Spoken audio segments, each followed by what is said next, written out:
Libro 2. Teoría aplicada. Capítulo 1. Una educación liberal en las escuelas primarias. No necesito perder el tiempo intentando convencer al lector de lo que todos sabemos, que una educación liberal es, como la justicia, la religión, la libertad y el aire fresco, el derecho natural de nacimiento de todo niño. Tampoco necesitamos discutir el alcance de dicha educación. Somos conscientes de que una buena vida implica una inteligencia cultivada, que, según el axioma platónico, el conocimiento es virtud, aunque haya muchas excepciones a la regla. Los maestros instruidos no tardan en percibir el papel que desempeñan las humanidades en un plan educativo digno, pero se enfrentan a enormes dificultades que se resumen admirablemente en una obra reciente, Ciudadanos por venir, de la señorita M.L.B. Hughes. La tragedia de la educación moderna ha sido el prolongado fracaso del humanismo para asegurar las condiciones bajo las cuales su propósito pueda realizarse para la población en general. Es porque nosotros, de la Escuela de la Unión de Padres, hemos logrado ofrecer el humanismo en tales condiciones que creemos que el gran problema de la educación está finalmente resuelto. Podemos ofrecer las humanidades en la lengua materna a grandes clases de niños de hogares analfabetos de tal manera que la enseñanza se recibe con deleite y se asimila libremente.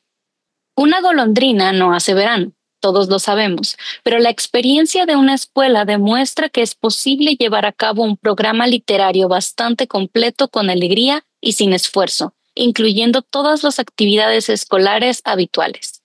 La telegrafía inalámbrica, por así decirlo, ya existía antes de que se enviara el primer mensaje de Marconi, pero ese primer mensaje inalámbrico permitió que cualquier pasajero a bordo de un barco de vapor del Canal de la Mancha pudiera enviar un mensaje similar.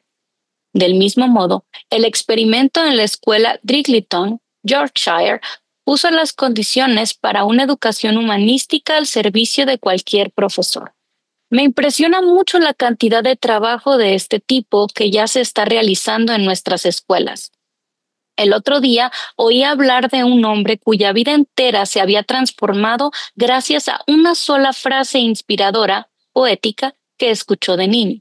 Nos han dicho que el ciudadano común no puede resistirse a una pila de libros. También nos dicen que la guerra nos ha convertido en una nación de lectores, tanto en casa como en las trincheras, lectores sobre todo de las mejores obras de poesía e historia. ¿Acaso no hay mérito alguno en las escuelas por todo esto? Pero los profesores no se conforman. Su alcance es mayor que su comprensión y son más conscientes de las sórdidas vidas que los rodean, de la ignorancia aburrida, insensible y estéril que prevalece, que de cualquier éxito que hayan alcanzado hasta ahora. Por lo tanto, se impacientan por las limitaciones de tiempo que parecen hacer imposible hacer algo valioso en materias tan vastas como historia y literatura, por ejemplo.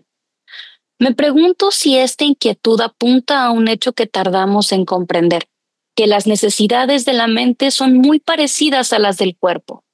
Ambas requieren como condiciones de salud actividad, variedad, descanso y, sobre todo, alimento. Ha habido cierta tendencia entre nosotros a ofrecer gimnasia, ya sea intelectual o física, como una comida completa de conocimiento, lo cual es como si uno invitara a un niño a ejercicios suecos como su cena, y ese miserable nombre inapropiado de educación es en parte culpable. Ahora bien, la potencia, no la capacidad, es la característica de la mente. Un niño es capaz de manejar mucho conocimiento, pero no posee ninguno digno de mención. Sin embargo, nos empeñamos en darle esa potencia que ya posee en lugar del conocimiento que le falta. Entrenamos su razón, cultivamos su juicio, ejercitamos esta y la otra facultad, con la que no tenemos más que ver que con los procesos digestivos de un niño sano. Sabemos que cuanto más interferimos en estos, peor para el niño.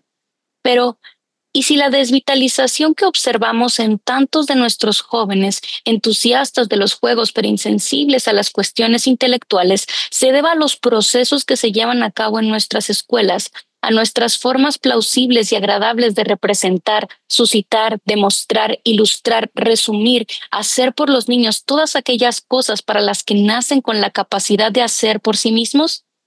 Sin duda, les proporcionamos alimento intelectual, pero demasiado poco.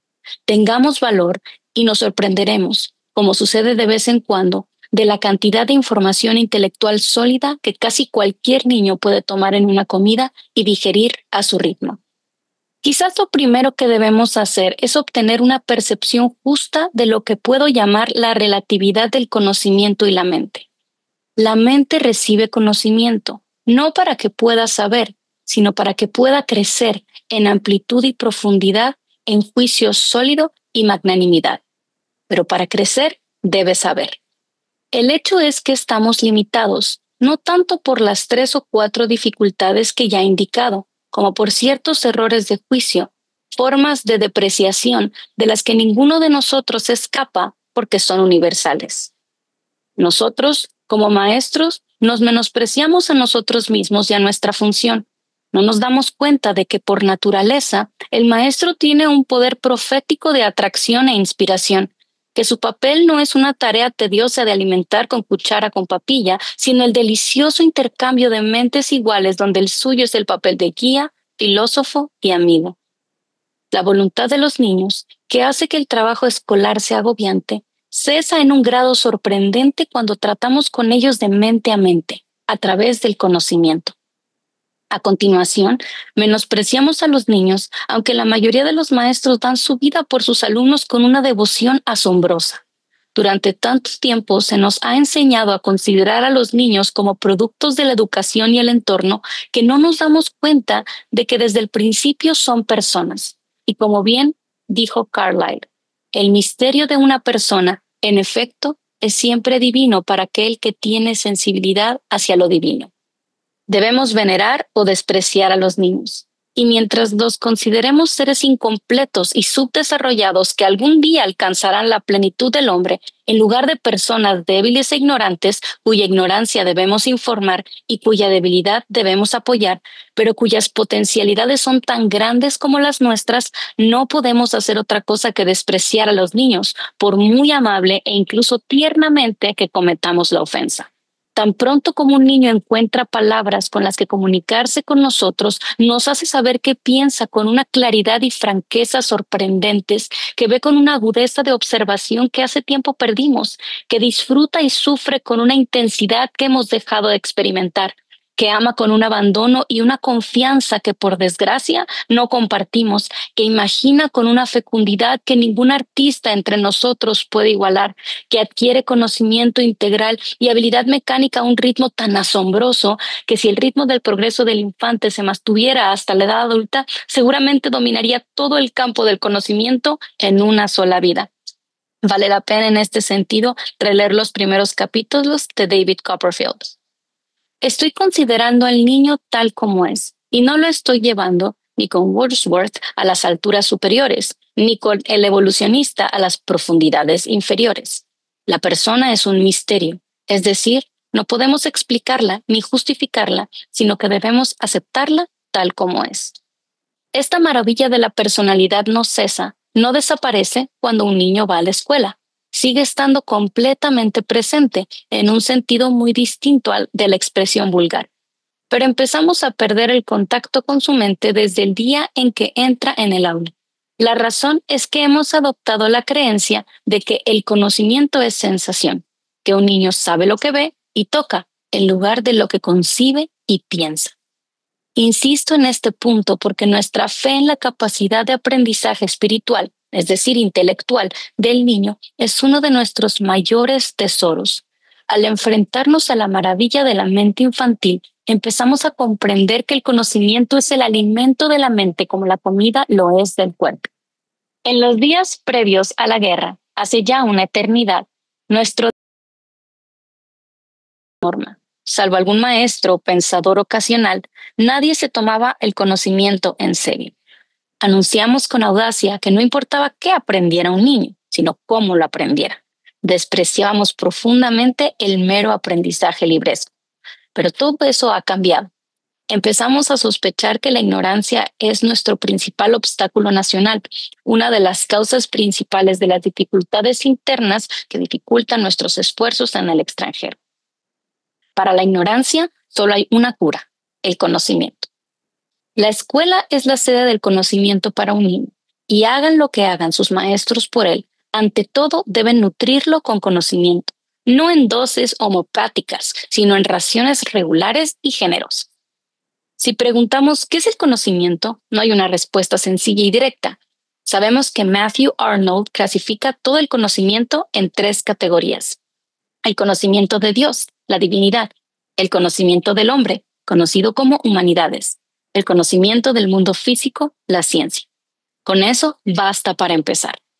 Pero yo debería cuestionar esta división y clasificar las 3 partes del conocimiento bajo el epígrafe del humanismo, que debería incluir todo el conocimiento que apela directamente a la mente a través del canal de la forma literaria.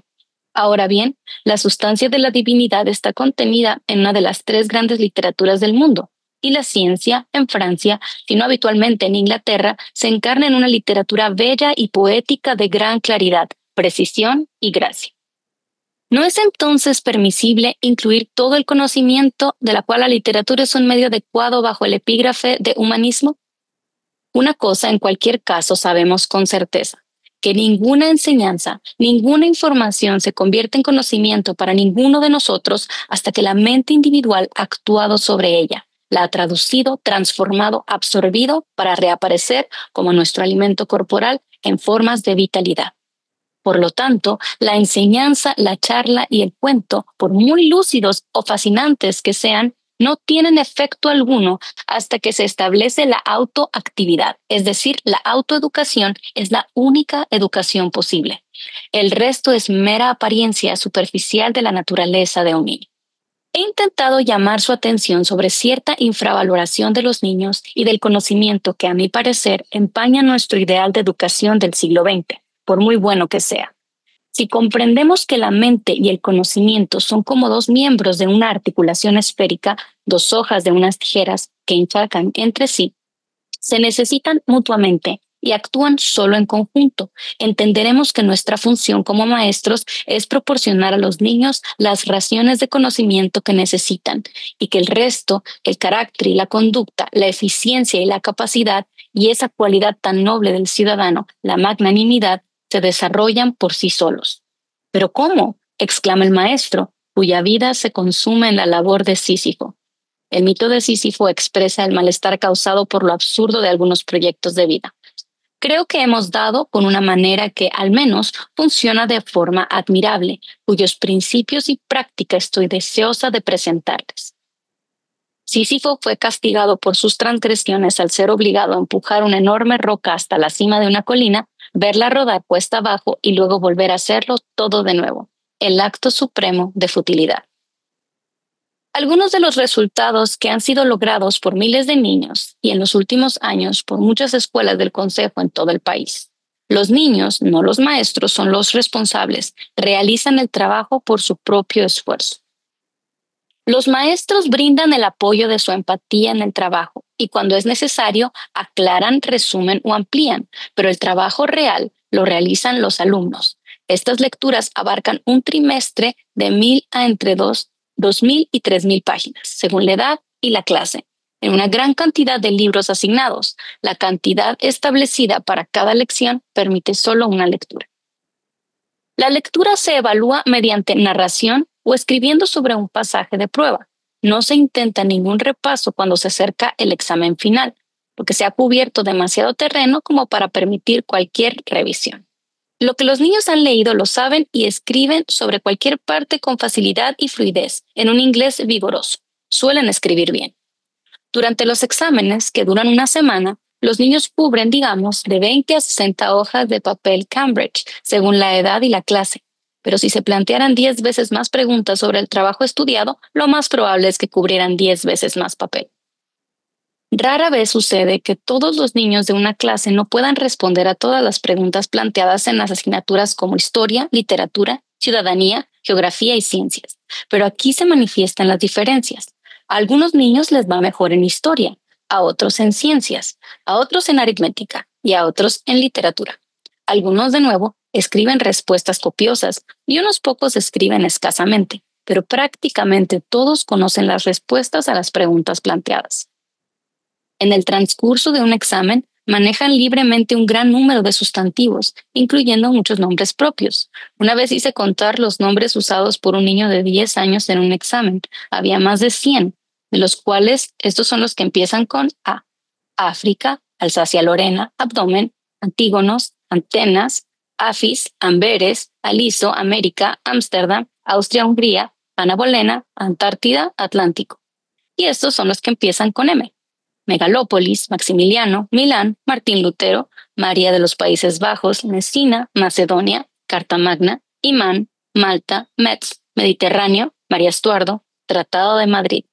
Y sobre todos estos temas los niños escribieron con tanta libertad y detalle como si le escribieran a una hermana ausente sobre una nueva familia de gatitos.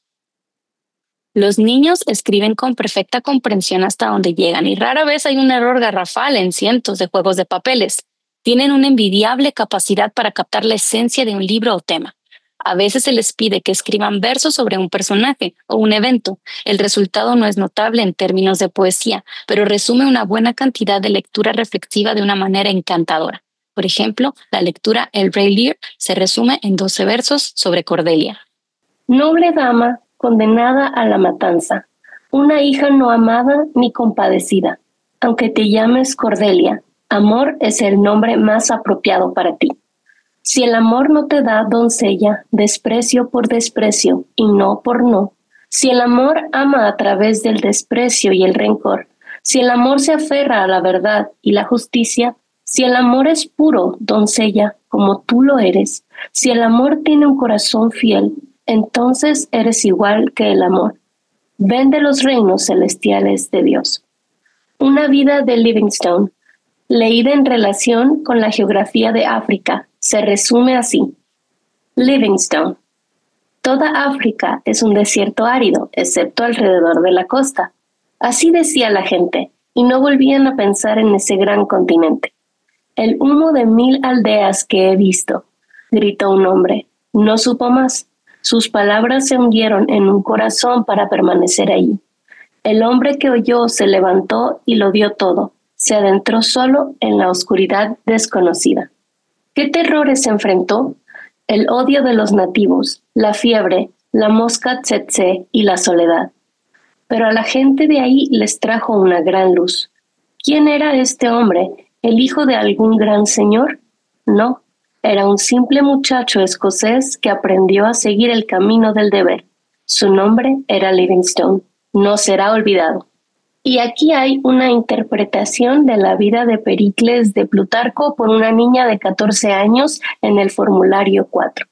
Oh tierra, cuya belleza y fama sin par yacen muertas, oscuras en la gran bóveda polvorienta del tiempo. No así en la memoria, pues aquí todos por igual alzan la vista y veneran a aquellos héroes del pasado oculto. Platón, cuyo entendimiento alcanzó los confines del mundo. Aristides, aquel hombre justo y noble, y por último, pero no menos importante, el gran y sabio Pericles, cuyas ideas socialistas y astutas maneras de gobernar tanto a ricos como a pobres eran envidiables. A sus ojos, Grecia debía vivir para siempre como la cuna de la belleza. Así, a los dioses les hizo grandes santuarios de mármol, erigió templos y teatros, para que la belleza de su amada Grecia viviera para siempre. Y ahora, al ver lo que queda de todas esas maravillas, no pensamos en las obras en sí, sino más bien en el hombre que las mandó construir. Uno se pregunta si se usa socialista como sinónimo de democrático. De cualquier modo, la idea es original. Hay poco que decir sobre la técnica de los versos, pero creo que el lector estará de acuerdo en que cada conjunto muestra una apreciación reflexiva de alguna parte de la lectura del trimestre. Los versos no están corregidos. Según este método, se hace mucho uso de los años de 6 a 8, durante los cuales los niños deben aprender a leer y escribir. Al mismo tiempo, sin embargo, obtienen una buena cantidad de conocimientos consecutivos de historia y geografía, cuentos y fábulas, algunos de los cuales dictan al final del trimestre en respuestas a preguntas y sus respuestas forman pequeños ensayos bien expresados sobre los temas que tratan. El tiempo asignado en el horario en esta etapa a la enseñanza de media docena de materias más o menos literarias, como las Sagradas Escrituras y las que ya he mencionado, lo dedican en gran medida los maestros a leer. Por ejemplo, 2 o 3 párrafos de alguno de los libros de lectura obligatoria que los niños de vez en cuando narran en voz alta. El maestro lee con la intención de que los niños comprendan y, por tanto, con claridad, fuerza y una dicción precisa. Se trata simplemente de empatía, aunque, por supuesto, es el autor y no a sí mismo a quien el maestro se esmera en presentar. Esta práctica, en la que el maestro lee en voz alta y la clase narra, se mantiene necesariamente en todos los cursos de primaria, porque algunos de los libros utilizados son bastante caros y solo se proporciona un ejemplar. Me pregunto si este hábito de escuchar con atención lo que se lee en voz alta contribuye a igualar a los niños de las clases menos instruidas con los de las clases más instruidas. Ciertamente, el trabajo de ambos grupos es sorprendentemente similar. Por cierto, no hay selección de temas, pasajes o episodios en función del interés. Se elige el mejor libro disponible y se lee en el transcurso, puede ser de 2 o 3 años.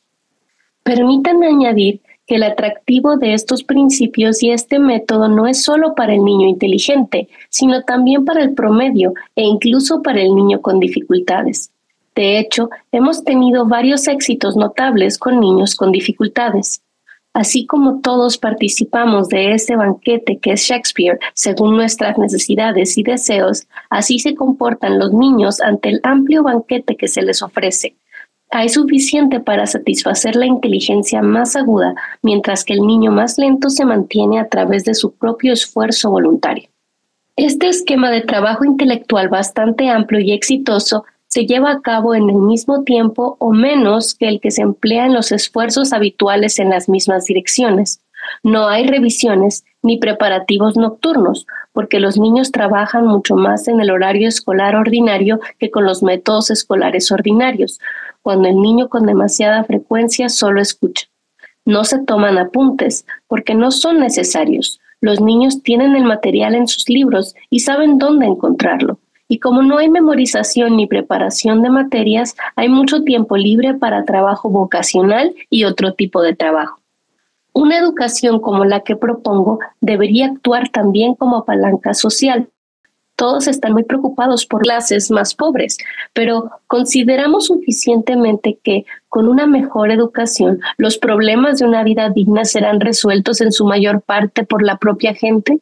Como todas las grandes empresas de la vida, esta que propongo es una empresa de fe en el poder salvador del conocimiento y en el poder asimilativo de los niños.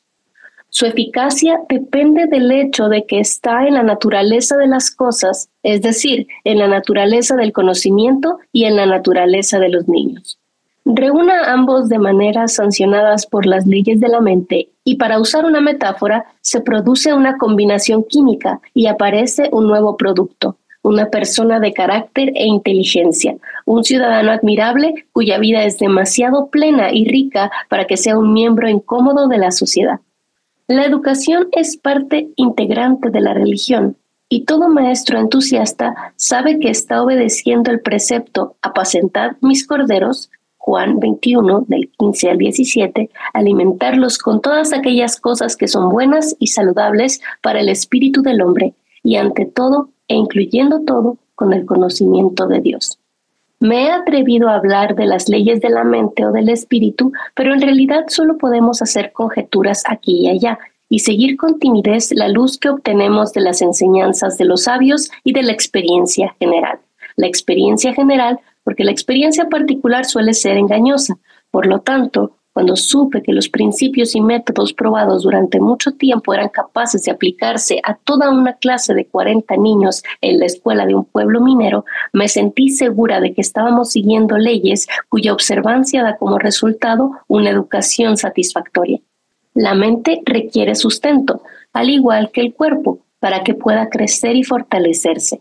Esto es algo que todo el mundo sabe. Hace mucho tiempo se percibió que la papilla que se daba en las escuelas era del tipo equivocado. Las reglas gramaticales, las listas de nombres, fechas y lugares, todo el repertorio del maestro de escuela anterior resultaron ser materia que las mentes de los niños rechazan.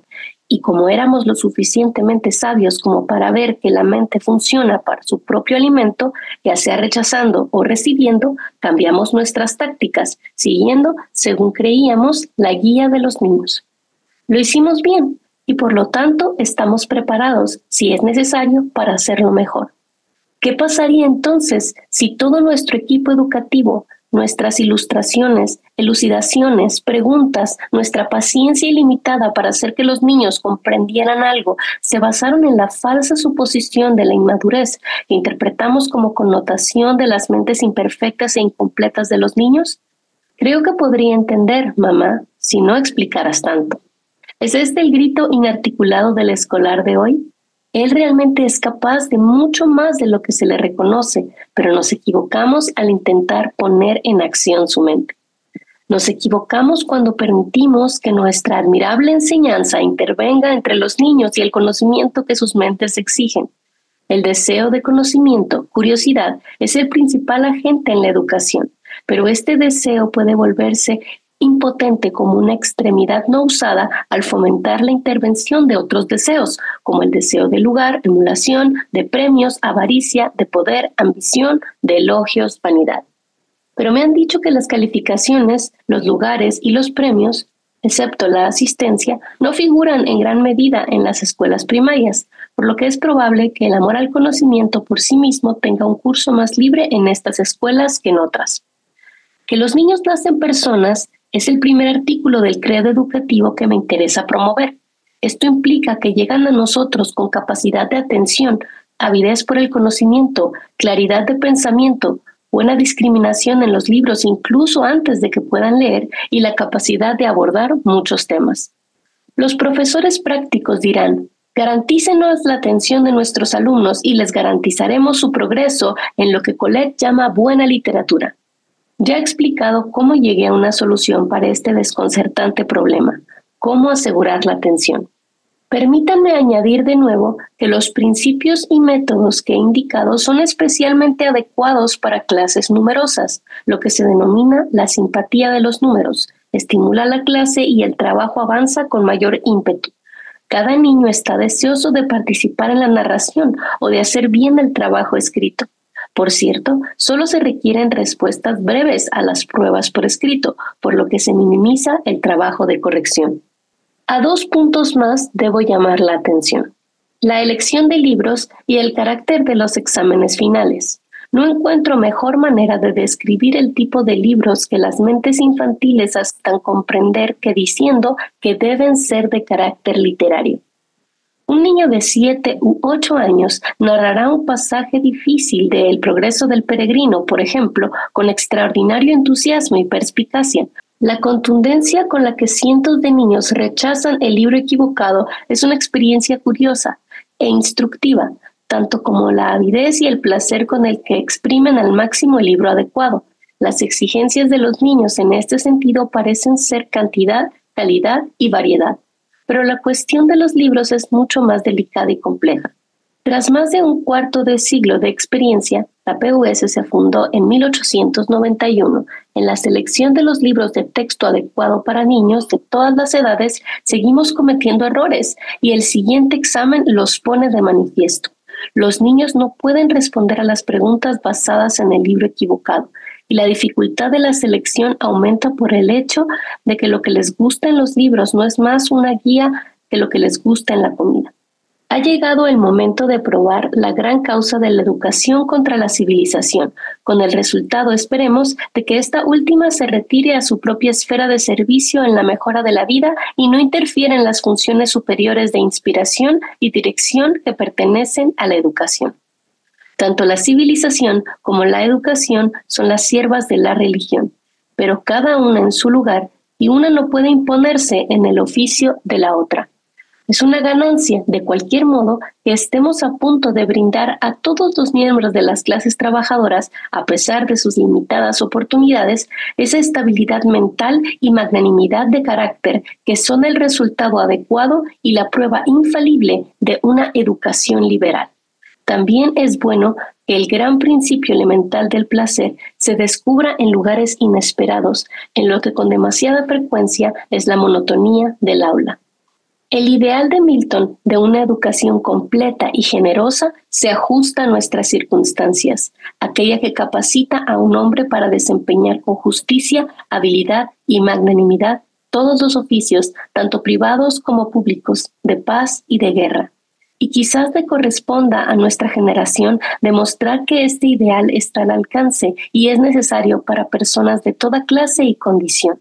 Bien se ha dicho que, así como solo hay un tipo de verdad común a todos nosotros, también solo hay una educación común a todos nosotros. En el caso de la educación del pueblo, la única pregunta es, ¿cómo se debe desarrollar esta educación común bajo las circunstancias de las condiciones de vida sencillas y grandes masas de personas?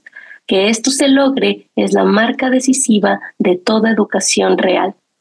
El autor, Eucken, no ofrece ninguna solución a este problema, y queda al lector determinar por sí mismo si la solución que propongo aquí merece o no ser probada.